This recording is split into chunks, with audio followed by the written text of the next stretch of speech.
কুমিল্লার নাঙ্গলকোটে আধিপত্যকে কেন্দ্র করে সাবেক 2 মেম্বার ও এক প্রবাসীকে হত্যার ঘটনায় জড়িতদের ফাঁসির দাবিতে বিক্ষোভ ও মানববন্ধন করেছে এলাকাবাসী। 29 জানুয়ারি সকালে উপজেলার বক্সগঞ্জ বাজারে মাদ্রাসা ও স্কুল শিক্ষার্থী এবং এলাকাবাসীর উদ্যোগে এই বিক্ষোভ ও মানববন্ধন করা হয়।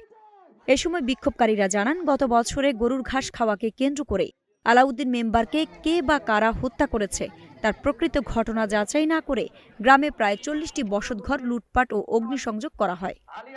এর জেরে গত 16 জানুয়ারি শুক্রবার জুমার নামাজের আগে উপজেলার বক্সগঞ্জ ইউনিয়নের আলিয়ারা গ্রামের সালে আহমেদ মেম্বার ও প্রবাসী দেলোয়ার হোসেন নয়নকে একা পেয়ে গুলি করে পায়ের রগ কেটে হত্যা করে পালিয়ে যায় আলাউদ্দিন মেম্বারের সমর্থকরা। এই ঘটনায় থানায় মামলা দায়ের করা হলে 4 জনকে আটক করে কারাগারে নেওয়া হলেও ঘটনার মূল আসামিরা ধরাছোঁয়ার বাইরে বলে অভিযোগ করেন স্থানীয়রা। আইরিন হাসান, নাগরিক প্রতিদিন।